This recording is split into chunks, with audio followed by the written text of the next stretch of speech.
Olá pessoal, sou Franca Thaís do canal Historiando a Verdade.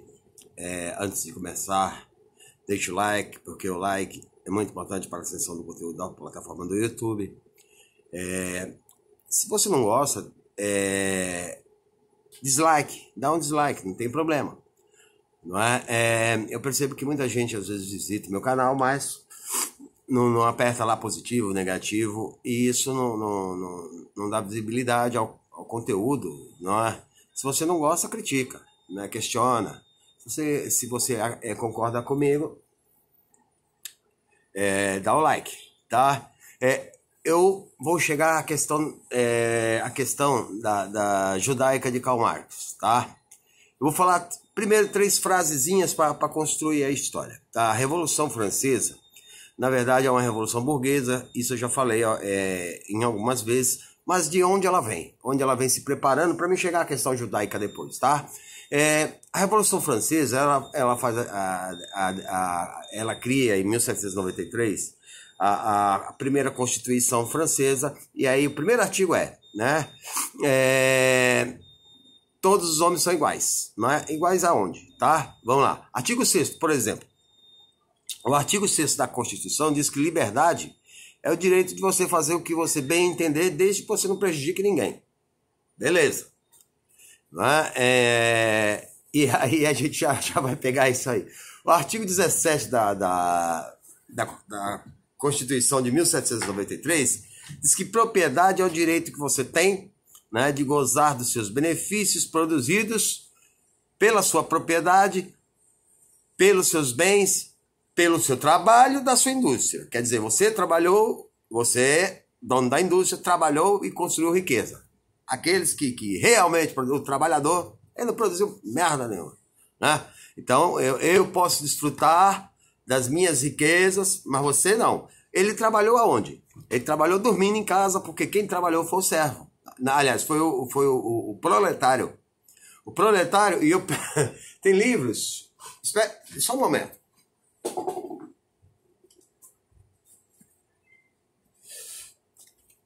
Esse livro aqui, A História da Riqueza do Homem, tá? Esse livro, na página 158, porque senão você não diz a verdade, né? Eu tô cansado de ver canais, já falei na outra live, tô cansado de ver canais que o cara isso aqui, a Revolução Francesa é comunista. Não, ela é burguesa. Não tem nada de comunismo, porque comunismo não fala de propriedade, não está defendendo o rico, está defendendo o pobre, tá? Está defendendo os desfavorecidos. Aqui mostra, não é? Na página 158, eu já não sei se eu já disse em alguma live, mas crianças de 2 anos, registro na fábrica, crianças de 2 anos que trabalham, 2, 3, né? Registro de crianças de 2 a 3, 3 a 4, 4 a 5, 5 a 6, todas elas trabalhando 12, 16 horas por dia e não descansam, tá? Então, esse artigo 16 aí 16 ou 17 da Constituição Francesa dá esse direito pro cara, porque ele faz o que ele quiser, tá? Ele tá pouco se lixando se o cara vai... Se a criança não é dele, tá? Fazer o que eu quero, né? Desde que não prejudique a ninguém, é o princípio do pensamento em si só. Eu tô pensando só em mim, o resto que se dane. Não se reconheço como... Não te reconheço, não te reconheço. Não há solidariedade nesse artigo. Tá, mas se fosse colocado hoje, né, haveria críticas, né? Por exemplo, desde que não prejudique alguém. Vamos dar um exemplo aqui.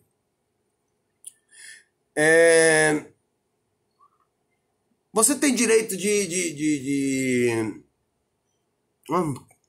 Vamos ser mais grossos mesmo. Você tem direito de usar drogas? Tu não está prejudicando ninguém. Mas desde que, né, não prejudique ninguém. Está dito lá na declaração burguesa, né? Mas hoje isso eles criminalizam, porque eles tomaram realmente conta do Estado, né? Não é que eu esteja fazendo apologia a nada, mas é uma questão que eu estou pegando aqui de momento, tá? E vamos prosseguir. O que é o servo para dar riqueza na Idade Média, para a Idade Média se empoderar e levar a Revolução Francesa? tá? Vamos chegar a um consenso, está na hora agora da gente tomar o Estado. Primeiro, eles estão sem, ele não quer saber do Estado. Eles vão apoiar, por exemplo, os poderes absolutos, porque eles têm dinheiro, né? O rei vai criar exército, né? Mas eles não estão atrelados a estados. Primeiro eles vão se enriquecer, criar seus direitos inalienáveis, e depois eles assaltam o Estado na Revolução Francesa, né? Na Revolução Inglesa, né? Na Revolução Inglesa,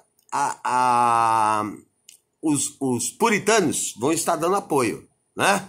Os puritanos que se rebelaram contra a igreja, né? Porque a igreja não estava fazendo o papel de Cristo, eles estão apoiando quem?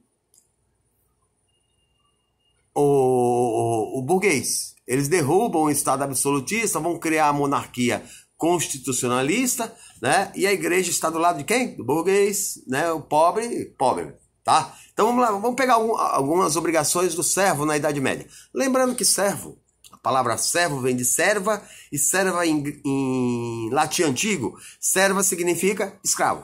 Então disfarçou, mudou de nome. Era escravo, virou servo. Tá? O servo tinha que pagar taxas, tá? Várias taxas, e algumas absurdas, alguns ficam assustados e outros não. Né? A taxa da corvéia. Corvéia era o quê? Na Idade Média. Corvéia é a taxa que você tinha que pagar para ficar na terra, e quem definia a quantidade de trabalho que você prestava na sua terra e na terra do Senhor. A sua terra é um barraco, tá? Vamos supor. É um apartamento, mas nada do que isso. É ali que você planta para sobreviver. E a terra do Senhor, o resto, tá? Gigantesca. Às vezes a terra não tem vista, mas cada servinho tinha uma terrinha do tamanho do apartamento aqui, onde ele fazia a casinha dele. Num filme chamado, do Mel Gibson, chamado Coração Valente, dá para ver mais ou menos como é uma casinha de servo, tá? Um cercadinho de blocos, cavava um buracão embaixo da terra, cercava o bloco com tamanho de um muro, botava uma palhoça, e ali era a casa do servo, tá? E aí a corvéia era o quê? Às vezes o senhor feudal definia, ó, hoje você vai... esse senhor feudal ele determinava, porque o senhor feudal, ele é o dono da terra, dono da lei, dono da tua vida, dono de tudo. Aí vocês podem pegar no Netflix lá, os Vikings, né? Como é que Ragnar Lothbrok, né, antes de se tornar o senhor feudal da terra dele, ele vai lá prestar conta para quem? Para o senhor feudal. E é ele que decide tudo, tá? Até a lei é consuetudinária. Não é uma lei de papel. O que é consuetudinária? É a lei que o senhor feudal diz, ó, a partir de hoje é assim e tá assado, nunca morre, tá? Mas ele pode mudar e ninguém mais. Então, a corvéia significava, ó, o senhor feudal, você trabalha um dia na sua terra ou 2 dias na sua terra e o resto da semana na minha. Tá? Isso para você ficar na minha terra. Uma parte da produção, né, 1/3 da sua produção, do seu barraquinho, também era dado ao senhor feudal. Tá? Quando nascia, né, quando uma mulher engravidava, né, da concubina, porque geralmente os servos não casavam, né, eu vou explicar o porquê eles não casavam. Pagava-se a taxa do bocho, tá? Tá grávida? A taxa da criança que está na barriga, tá? Então, o servo era um homem, mas um homem só de corpo, um homem de liberdade jamais, ele estava preso à terra. Tá? Então, vamos a algumas outras taxas, tá? Então, você passou numa ponte do senhor, tinha que pagar taxa. Você pegou uma fruta na terra do senhor, se alguém viu, taxa. Morreu o servo, os filhos que ficavam, a taxa, mão morta. Tinha que pagar taxa para ficar na terra. Casamento do filho, 18 anos do filho do senhor, você paga taxa para a festa dele. Casamento da filha também, né? Se fosse o senhor sequestrado, alguns dos descendentes, o servo pagava taxa, e aí ia pra guerra ainda às vezes, né? Se não conseguia, pagava taxa. Aí vem uma taxa boa, né? Essa é famosíssima no filme Coração Valente. É a taxa prima noche. Prima noche é que justifica o não casamento muitas vezes. Por quê? Prima noche, muitos senhores feudais, dependendo do país e da servidão, determinava a prima noche, que seria o quê? Quando o servo iria casar, quando ele ia casar com a camponesa, o camponês e a camponesa, casou. Mas primeira noite é do senhor feudal. Então ela vai dormir com o senhor, depois ela volta com o marido. Tá? É bem legal isso, é uma humilhação. E aí, né, são várias taxas como essa. Tá? E da onde vai nascer? A burguesia nesse momento tá nascendo mansamente. Tá? Ela não era a senhora feudal. A burguesia são pessoas que fugiram, né? Desde as cruzadas, elas abandonaram os senhores feudais, fugiram para terras abandonadas, onde havia civilização na Idade Romana, e vão construir os primeiros burgos. Burgos, daí o nome, a palavra burguesia, tá? Essa burguesia vai se consolidando, eles vão criar as primeiras feiras livres na Idade Média, né? Feira que seria troca, né? Escambo, eles vão estar trocando mercadoria de um com o outro, né? E vão ganhando dinheiro, estão acumulando, e aí eles, acumulados, eles começam a investir no quê? No comércio mercantil, as navegações, né? Construiu grandes barcos, né? Vamos pensar que os vikings construíram pequenos barcos, não é? Mas em Portugal vai ter a escola de Sagre, né? Portugal vai sair na frente na construção dos grandes barcos, que são chamadas caravelas, as naus, né? E aí vão partir para a navegação. Navegação para quê? Levar e buscar comércio. Primeiro vão buscar coisas na Índia, as especiarias. Você quer especiaria? Noz moscada, canela, né? Pimenta, né? Aqui no Brasil, eles, quando vêm para cá, eles vão levar o que para a Europa? Cana-de-açúcar, né? Cana-de-açúcar, você planta, né? Os caras vão cozinhar o caldo da cana, que vira o quê? Vira a garapa vira o quê? Rapadura. Rapadura é o açúcar mascavo, tá? Então, eles levavam para a Europa aqueles pedação de rapadura, que é o açúcar mascavo, e vendiam muito caro. O açúcar pobre, não tinha servo, não tinha acesso ao açúcar. Se ele achasse um favo de mel sem querer na floresta e tocasse, né? E o senhor feudal não vê se ele tinha direito a, né, tomar um docinho. Senão, não. Tá? O açúcar é um produto caríssimo. Tá? E nisso tudo, a burguesia está enriquecendo. Está enriquecendo e não quer o Estado perto. Ela financia o Estado, mas a lei é dela. Tá? Quando ela está suficientemente forte, né, ela vai aproveitar momentos de muita miséria da população, né, vai surgir o iluminismo questionando isso, ela vai, né, essa é a oportunidade. Né? E aí vai começar a surgir o quê? As revoluções, a gloriosa da Inglaterra, né, apoiada pela igreja. Os camponeses vão ser expulsos do campo, vai daqui, raça de pobre, né? Expulsos do campo e vão para as cidades servir de quase escravo para os burgueses industriais. Na França a coisa é diferente, né? A burguesia quer o poder, mas não tem força, né? Então vão se associar aos pobres, né? Os pequenos e grandes comerciantes que não têm título vão se associar aos pobres e fazer a Revolução Francesa. O pobre é massa de manobra. Ele derruba a Bastilha, ele ajuda o empoderamento, mas quem domina a Revolução depois de 1793, é a burguesia. Veja a Constituição.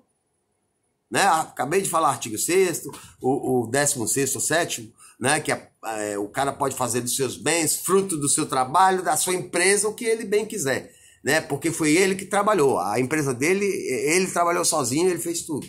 Né? Então ele pode fazer do jeito que ele quiser. Tá? E ninguém pode reclamar com isso. Feita a Revolução Francesa, não é? Essa bandeira de todos são iguais na lei, no papel. Mas na sociedade eles são diferentes. Todos nós somos diferentes. Você não tem acesso à terra, você não tem igualdade de patrimônio, você não tem igualdade de nada. Tá? É um livrinho para você entender. Isso aqui é uma leitura fácil, pequenininha, né? Que vai gerar movimentos populares da Idade Média, que é do José Rivaí Macedo, é um historiador da USP, que eu costumo dizer que a história é filha da filosofia, tá? A sociologia é filha da filosofia. Mas a filosofia, que aí eu vou voltar, no próximo eu falo sobre a questão judaica, a filosofia filósofos que são questionados são os filósofos marxistas e o próprio Karl Marx. Tá? Por exemplo, sociologia inaugurada por Emília Durkheim, Max Weber e Karl Marx. Ninguém nunca viu na história do mundo contemporâneo um weberiano ser preso. O cara é weberiano, ele é preso. Não. Um durkheimiano, ele é preso? Não. Porque eles não estão atentando contra a ordem burguesa, eles não estão reivindicando igualdade social. Lembre-se, os anabatistas foram assassinados. Agora, se falar comunista, é o primeiro numa ditadura, no capitalismo. O que está acontecendo agora nessa loucura brasileira? Ele é comunista, né? Tudo é comunista. Né? Até a Rede Globo é comunista. Como a Rede Globo é comunista? A Rede Globo apoiou tudo que é contra a pobre, ela não é comunista. Né? Mas é uma maneira de desqualificar através da alienação, né? Que o Marx fala em 4 sentidos de alienação. Está num livro, esse livro aqui, ó, que eu também tenho que falar ele mais, né? Manuscritos Econômicos e Filosóficos, tá? Manuscritos Econômicos e Filosóficos de Paris, pode ser encontrado também, né? Onde Marx vai falar dos 4 sentidos da alienação, né? E vai falar o que é o trabalho para a burguesia e o que é o trabalho para o trabalhador, tá? Mas primeiro eu vou entrar na questão judaica, na próxima, porque a questão judaica é uma coisa para se pensar, não é? E para se trabalhar, ok? Até a próxima, quem gostou deixa o like.